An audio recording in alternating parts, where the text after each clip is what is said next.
everybody! Welcome back to Kate Rebel's Realm. I am Kate Rebel. I messed up. All that I read for the randos was the fighters. I didn't even realize while I was reading them, because I was just having fun and I was just kind of getting through it, that it was just the fighters that I read that were unfactioned fighters. I still have all the rest of them. So I'm going to attempt to blow through this in one more video for you guys. So bear with me because we're going to get more lore out of this. We need more lore, and who knows what we're going to find that's going to help me construct the entirety of the game in its lore. So let's get into it, please, and thank you. Preter. Preter gives Joaquin Phoenix in The Gladiator to me. What became of her?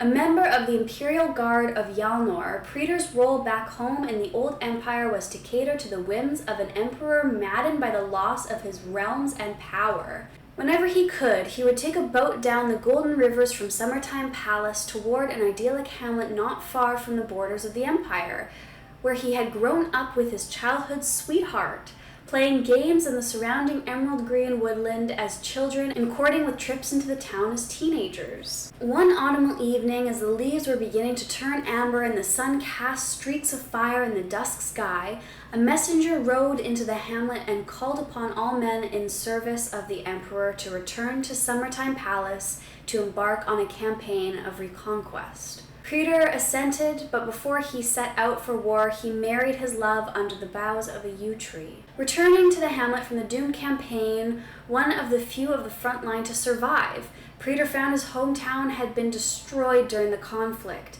with corpses strewn on the ashen barley fields, but no sign of his wife. Praying she had escaped to safety, and refusing to accept the likelihood that she had died, Preter left his home once again to search for her. I'm sorry I ever talked mean about you, Preter.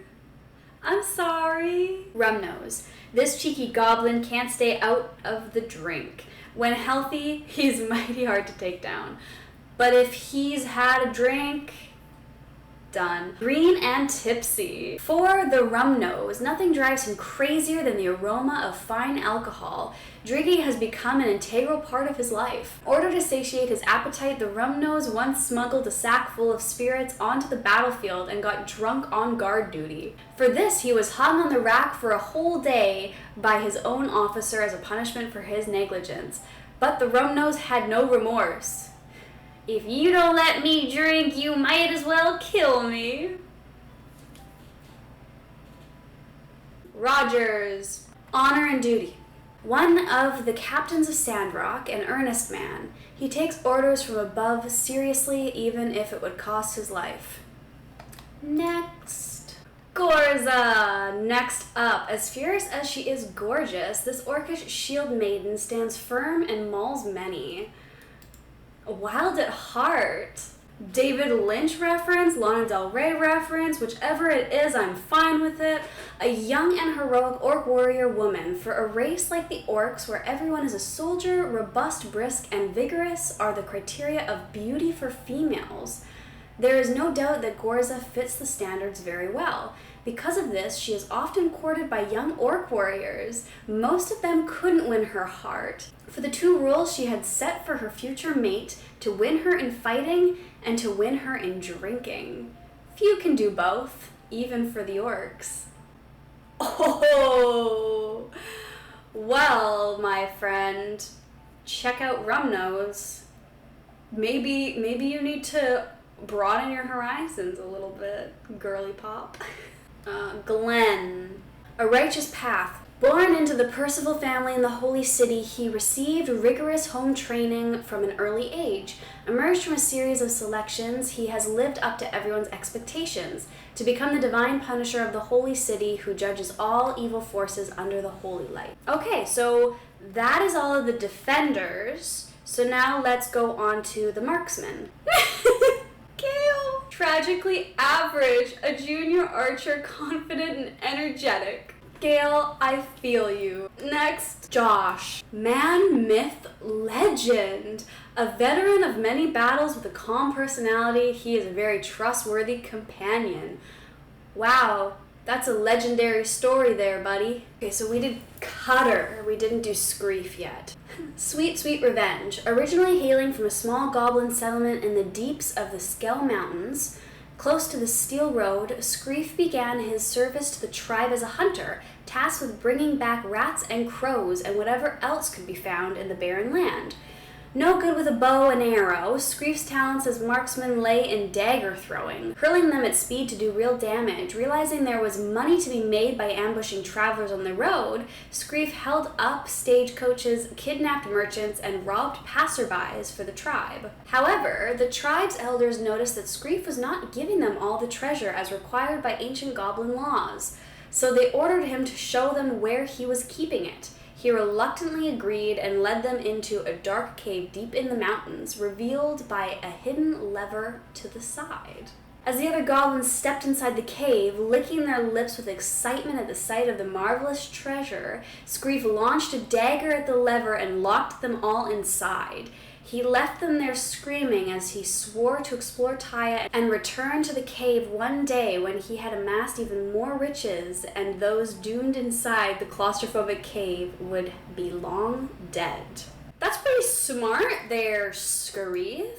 The goblins are very smart and sneaky. Cuke.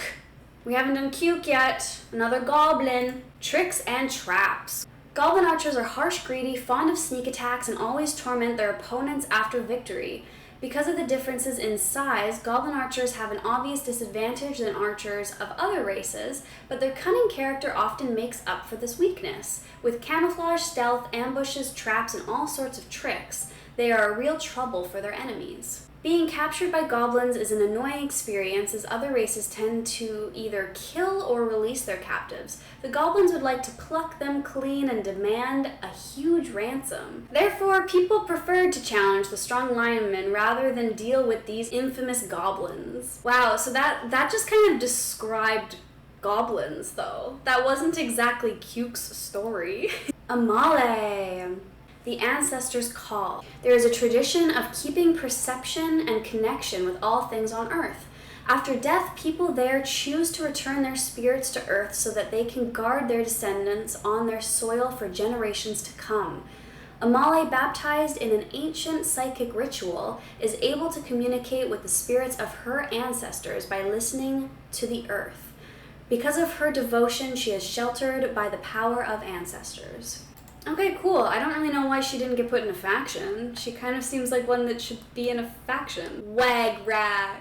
Impractical magic. Once part of a band of pickpockets operating in the bustling docks of the Fort Celeste, Wagrak is not the most skilled of mages, although he is talented by goblin standards, but his devious nature, agility, and good luck mean he should not be entirely overlooked. When a galley from the White Tower of the Mages docked, Wagrak's band thought the wealthy mages draped in fine silks and velvet stepping off in search of mercenaries would be perfect targets. As the pickpockets set to work, they were accosted by the city guards, almost certainly to be condemned to a slow death in the gibbet. For the time being, what awaited Wagrak would be a fate worse than death, as a mage slipped a bribe to the guards so he could take the goblin as his familiar. Brought back to the White Tower, Wagrak's master tested all manner of painful and humiliating spells on him, but Wagrak was biding his time, reading books on magic when he could and learning about magical staffs. One night, after his master had almost paralyzed him to entertain the undergraduates as the mage slept in his bed, Wagrak crept into his chambers, unshackled as he was thought to be close to death anyway, and picked up his staff before casting the spell on him. However, it went wrong, and instead his master levitated, floating away in his sleep out the window into the starlit night, before plummeting into the icy depths of the ocean. Seeing his opportunity, Wagrak escaped on a galley back to the mainland, where he joined another band of thieves, even more dangerous than before. He went, haha, paralyzed! Oh god, where is he going? Oh no, out the window, oh geez. And then just crash. Langlyn, keeping the faith. A soloist friar maintained by the benefices of the Church and alms of the graceful. Traveling from village to village in the Masoon Empire, Langlyn is a devoted servant of Lord Solaris above all else, belonging to a sect of friars who believe the best way of worshiping the Lord is to experience the creations gifted by the sun. With this mission, he addresses the spiritual concerns of remote communities, praying for them and using his skills as a healer to cure the sick and provide respite for the dying.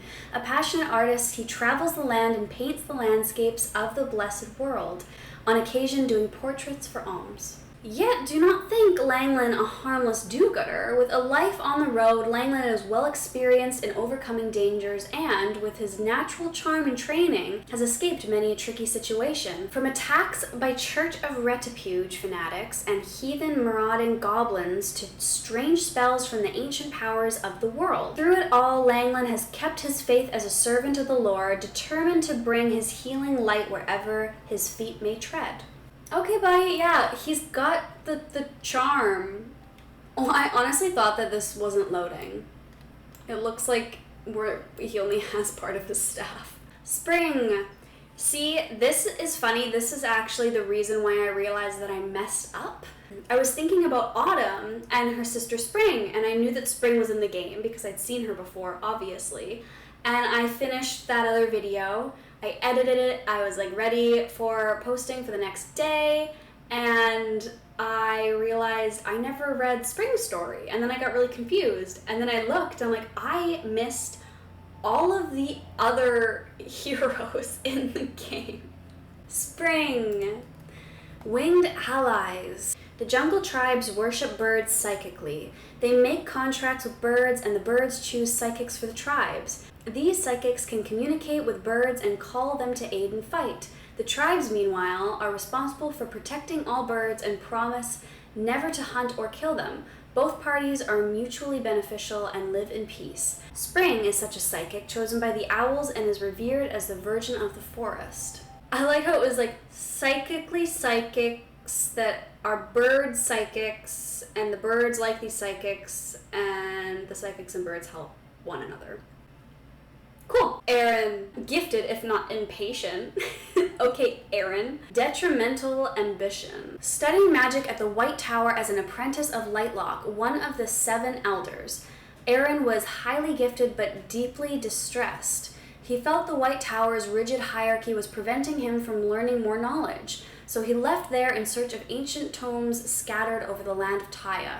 He traveled a lot but gained little, obsessed with new spells but unconcerned about old practice. Aryn returned to the White Tower later, only found that his former schoolmates had surpassed him too much. He was frustrated.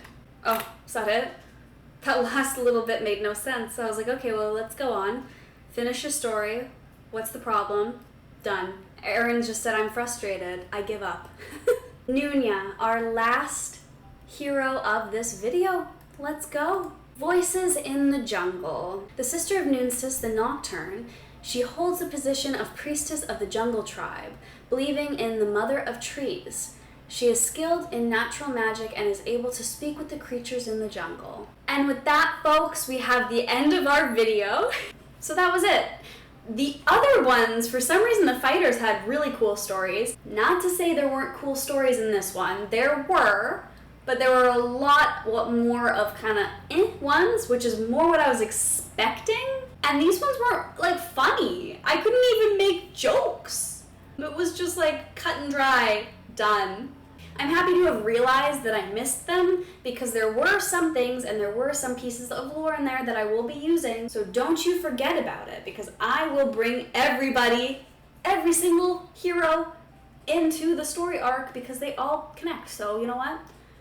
There we have it. And thank you so much for watching. We are officially done with all of that, and the next ones will officially be the legendaries. So thank you so much for joining me today.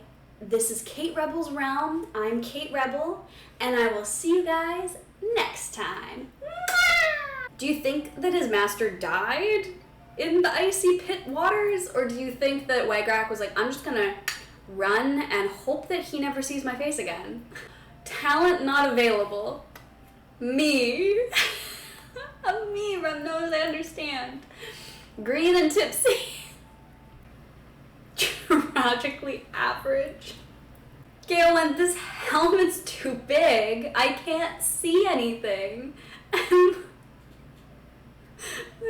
like took a